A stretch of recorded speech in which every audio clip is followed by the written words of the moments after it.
इन नेताओं ने कस ली है कमर, बीजेपी कांग्रेस पर होगा बुरा असर, टिकट बांटने में छूटेंगे पसीने, कैसे होंगे मुश्किल फैसले।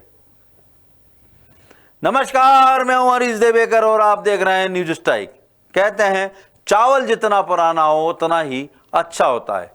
राजनीति में भी पुराने चावलों की खूब बखत है। ये चावल जब तक पार्टी के लिए तजुर्बा है तब तक ठीक है, लेकिन कहीं बागी हुए तो पूरी हांडी के चावलों के लिए मुश्किल बन जाते हैं। मध्य प्रदेश की चुनावी हांडी में तो ऐसे बहुत से पुराने चावल हैं जो पूरा चुनावी जायका ही बिगाड़ सकते हैं। ये पुराने चावल वो नेता हैं जो राजनीति में ही नहीं अपने क्षेत्र में भी गहरी पकड़ रखते हैं और अब ये अपनी ही पार्टियों के गले की फांस बन चुके हैं। इस मामले में कांग्रेस और बीजेपी दोनों का हाल एक ही जैसा है। साल 2023 की जंग शुरू करने से पहले कांग्रेस और बीजेपी दोनों को अपने अपने महारथी तैयार करने हैं जो मैदान में उतरेंगे और अपनी पार्टी के लिए वोट मांगेंगे। ये चुनावी दस्तूर तो हर पार्टी को हर चुनाव से पहले निभाना ही पड़ता है, लेकिन इस बार अपने अपने लिए महारथी चुनना दोनों दलों के लिए इतना आसान नहीं होगा। दोनों ही पार्टियों की मुश्किल ये है कि जो चेहरे पिछले चुनाव में हार गए थे वो इस चुनाव में फिर से ताल ठोक रहे हैं। उन्हें टिकट दिया तो जीतने की संभावनाएं कम नजर आती हैं और अगर नजरअंदाज किया तो जीत बहुत दूर होगी, ये भी तय माना जा सकता है। ऐसे एक दो चेहरे नहीं हैं, बल्कि ये लिस्ट बेहद लंबी है जो दोनों ही पार्टियों के लिए आज नहीं तो कल मुसीबत बनेगी। मध्य प्रदेश में कौन सा नेता कौन सा दांव चलेगा, इसका अंदाजा अभी लगाना आसान नहीं है। उनके दांव तब खुलकर सामने आएंगे जब दोनों राजनीतिक दल अपने अपने प्रत्याशियों का ऐलान करेंगे। उस लिस्ट से बेदखल होने के बाद उनकी चाल का अंदाजा हो सकेगा। वैसे बीजेपी के मुकाबले कांग्रेस के लिए मुश्किल थोड़ी कम दिखाई देती है।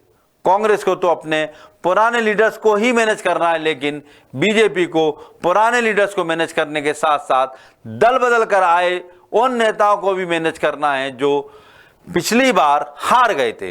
ये धाकड़ नेता ये भी साफ कर चुके हैं कि वो चुनाव लड़ने के लिए भी तैयार है। बीजेपी की लिस्ट लंबी है, इसलिए शुरुआत कांग्रेस से करते हैं। अजय सिंह नेता प्रतिपक्ष रहे हैं और साल 2018 के चुनाव में अजय सिंह अपनी चुरहट विधानसभा सीट से बीजेपी के शरदेंदु तिवारी से 6402 वोटों से हार गए थे। अजय सिंह सीट पर सक्रिय हैं और चुनाव लड़ने का ऐलान कर चुके हैं। अरुण यादव कांग्रेस के प्रदेशाध्यक्ष रहे। 2018 के चुनाव में सीएम को चुनौती देने अपना क्षेत्र छोड़ बुधनी से चुनाव लड़े और 58,999 वोटों से हार गए। मुकेश नायक कांग्रेस सरकार में मंत्री रहे। पिछली बार प्रहलाद लोधी से 23,680 वोटों से हार गए थे। एक बार फिर पवई से चुनाव लड़ने की तैयारी में है। नायक ने बूथों को दौरा करना शुरू कर दिया है। राजेंद्र सिंह विधानसभा उपाध्यक्ष रहे हैं। 2018 के चुनाव में अमरपाटन सीट से 3,747 वोटों से हारे थे। उनकी जगह बीजेपी के राम खिलावन पटेल को जीत मिली थी। ये हार उनके लिए अप्रत्याशित थी। रजनीश सिंह हरवंश सिंह के बेटे कई विवादों के चलते पिछले चुनाव में केवलारी से हार गए थे। एक बार फिर चुनावी मैदान में सक्रिय हो चुके हैं।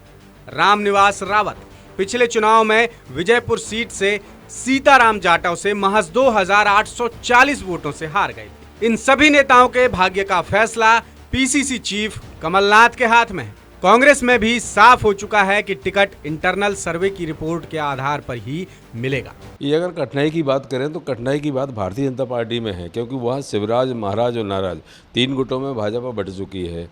शिवराज सिंह जी के नेतृत्व में चुनाव जरूर हो रहे हैं, लेकिन सिंधिया जी के साथ आए लोगों को सेट कर पाना भाजपा के बस में नहीं दिखता हमें। देखिए, कांग्रेस के कार्यकर्ताओं में और नेताओं में ज़बरदस्त उत्साह है माननीय कमलनाथ जी के नेतृत्व में, और इस उत्साह में सबको अधिकार है टिकट मांगने का। लेकिन जब वो जो फीडबैक नीचे से आएगा, जो कार्यकर्ता और सभी पदाधिकारी बड़े नेता सामंजस्य से टिकट देंगे और जिसको टिकट मिलेगा सारे लोग एकजुटता के साथ काम करेंगे और निश्चित आने वाले समय में 2023 में कांग्रेस की सरकार बनेगी। माननीय मुख्यमंत्री पद की शपथ कमलनाथ जी ही लेंगे। अब बात करते हैं बीजेपी की। अर्चना चिटनिस बीजेपी सरकार में कई बार मंत्री रही हैं। 2018 में बुरहानपुर सीट से निर्दलीय सुरेंद्र सिंह शेरा से चुनाव हारी थी। वो ये भी कह चुकी हैं कि हम क्षेत्र में काम शुरू कर चुके हैं, लेकिन फैसला पार्टी करेगी। शरद जैन, कांग्रेस के विनय सक्सेना से चुनाव हारे थे शरद जैन। शरद जैन एक बार फिर जबलपुर पूर्व में सक्रिय हो चुके हैं, सामाजिक संगठनों में आना जाना शुरू कर चुके हैं। उमाशंकर गुप्ता भी बीजेपी सरकार में कैबिनेट का हिस्सा रहे। उमाशंकर गुप्ता पिछला चुनाव भोपाल दक्षिण पश्चिम सीट से कांग्रेस के पीसी शर्मा से हारे थे। जयभान सिंह पवैया 2018 में प्रद्युम्न सिंह तोमर से चुनाव हारे थे। अब तोमर बीजेपी में शामिल हो चुके हैं और पवैया राष्ट्रीय कार्य समिति का हिस्सा बन चुके हैं। लाल सिंह आर्य, ये पिछला चुनाव रणवीर जाटव से हारे थे। अब जाटव भी बीजेपी का ही हिस्सा है। आर्य को मैनेज करने के लिए बीजेपी ने उन्हें अनुसूचित जाति मोर्चा का राष्ट्रीय अध्यक्ष बना दिया है। इसके अलावा अंतर सिंह आर्य, रुस्तम सिंह, ललिता यादव, बालकृष्ण पाटीदार, जयंत मलैया और नारायण सिंह कुशवाहा भी टिकट के लिए मैदान में दावेदारी जता सकते हैं। इन सभी के भाग्य का फैसला भी बीजेपी का संगठन ही करेगा। देखिए, भारतीय जनता पार्टी लगभग 20 वर्षों से सरकार में है। यदि हम 15 महीने छोड़ दें तो स्वाभाविक है कि हर विधानसभा में 4 से 5 लोग, काबिल लोग ऐसे हैं जो टिकट के लिए योग्य भी हैं। इससे नकारा नहीं जा सकता। तो पर टिकट एक ही को मिलना है, लेकिन हमें पूरी उम्मीद है कि जो 4 बचेंगे वो पार्टी के ही कार्यकर्ता हैं। तो हमें कोई अनुशासनहीनता या उस प्रकार की उतनी चिंता नहीं है। इतनी समझ वो भी रखते हैं कि 4 में से टिकट एक को मिलना है, बाकी लोगों को काम करना है। देखिए, अभी तो बहुत कुछ और होना बाकी है। आप सोचिए, हम लोगों ने यदि लक्ष्य 200 का लिया है तो 200 का लक्ष्य हम भी जानते हैं असाधारण है। तो अभी तो आप देखते जाइए, अपने सूत्रों को मजबूत रखिए। अभी आपको बहुत सारे ऐसे पत्ते हैं जो खुलेंगे, रणनीतिक रूप से आपके सामने दिखेंगे और उसके बाद आप खुद बोलेंगे कि हाँ, ये लोग कर लेंगे, इनसे हो जाएगा। लेकिन बीजेपी के लिए इतने पर ही बस नहीं होता। दल बदल कर आए वो नेता भी मुश्किल खड़ी करेंगे जो उपचुनाव में हार गए थे। इनमें से अधिकांश सिंधिया समर्थक हैं। इमरती देवी, गिरिराज दंडोतिया, रणवीर जाटव, मुन्नालाल गोयल, जसवंत जाटव जैसे नेताओं के नाम शामिल हैं, जिन्हें बीजेपी ने फिलहाल निगम मंडलों में एडजस्ट कर शांत रखने की कोशिश की है। ये भी संभव है कि आने वाले चुनाव में ये नेता बीजेपी के पुराने दिग्गज नेताओं से ज्यादा भारी पड़े। निगम मंडल की जो कुर्सी उनको दी गई वो तात्कालिक परिस्थितियों के अनुसार दी गई। विधानसभा का उपचुनाव था, वो यदि अपना प्रभाव या अपना जो है जन समर्थन जाहिर करते तो हो सकता है वो मंत्री भी रहते। मंत्री नहीं रहे, हार गए।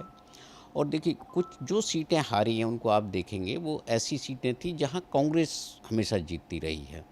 और ऐसी सीटों पर यदि भारतीय जनता पार्टी उन्हें अपना प्रत्याशी बनाकर उतारती है तो संभव है कि फिर हार मिले। तो इसलिए जो वोट वहाँ का है वो इन लोगों के वोट नहीं था, चाहे वो इमरती देवी हों या दूसरे लोग हों, वो वोट कांग्रेस पार्टी का वोट था। अब भारतीय जनता पार्टी के लिए चुनौती तो यही है कि वो वोट भारतीय जनता पार्टी के पास कैसे आए। उपचुनाव में आजमा चुके हैं, यदि आप नए आदमी को टिकट देंगे तो निश्चित तौर पर राजनीतिक आपको कोई भी कंप्रोमाइज़, समझौता तो करना पड़ेगा कि दूसरे जो लोग हैं दिग्गज नेता, उनको आप मनाएंगे कैसे। क्योंकि भारतीय जनता पार्टी और कांग्रेस में बहुत फ़र्क है। कांग्रेस पार्टी में व्यक्ति बहुत महत्वपूर्ण होता है क्योंकि उसकी जो फॉलोइंग होती है वो व्यक्तिगत होती है। भारतीय जनता पार्टी में जो फॉलोइंग होती है वो व्यक्ति की नहीं होती, वहाँ काडर से चलता है और काडर जहाँ चला जाता है वहीं वोटर चला जाता है। हारे हुए चेहरों ने मैदान में तो ताल ठोंक दी है। अब देखना यह है कि क्या सर्वे के आधार पर टिकट देकर या टिकट काटकर पार्टियां इन्हें मैनेज कर सकेंगी। और इसी मुद्दे से जुड़ा हमारा आज का सवाल है कि पुराने दिग्गजों के टिकट काटने से किसे ज्यादा घाटा होगा। आपके पास 3 विकल्प हैं। पहला बीजेपी, दूसरा कांग्रेस और तीसरा कह नहीं सकते। इस सवाल का जवाब आप हमारे तमाम सोशल मीडिया अकाउंट्स यानी फेसबुक, यूट्यूब, इंस्टाग्राम और ट्विटर पर दे सकते हैं। और पिछली बार हमने आपसे सवाल पूछा था कि क्या दिग्विजय सिंह के कानूनी कार्यवाही में उलझने से 2023 में कांग्रेस को बड़ा नुकसान होगा। इसके जवाब में 29% लोगों ने कहा हाँ, 68% लोगों ने कहा नहीं और सिर्फ 3% लोगों का कहना है कि कह नहीं सकते। टिकट का ऐलान करने के बाद बगावत की आवाजें उठना हर राजनीतिक दल के लिए आम बात होती है, नेताओं की शक्ति प्रदर्शन, भीतरघात का डर और कार्यकर्ताओं की नाराजगी, हर फैक्टर को मैनेज करना होता है। इस बार ये सब होगा ही, लेकिन मामला हर बार जितना आम नहीं होगा। इस बार ऐसे दिग्गजों की संख्या ज्यादा है जिनके टिकट पर तलवार लटक रही है। ये तलवार पार्टी के लिए भी दोधारी तलवार ही है, जिसके दोनों तरफ से खुद के ही घायल होने की संभावना ज्यादा है। नमस्कार।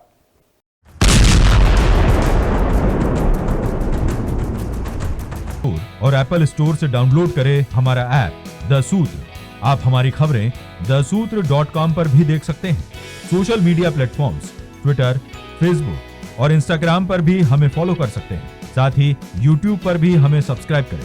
यदि आपकी नहीं हो रही कोई सुनवाई और आपके पास है कोई खबर, तो हमारे व्हाट्सएप नंबर 700000244141 पर भेजिए और बनिए हमारे सूत्र।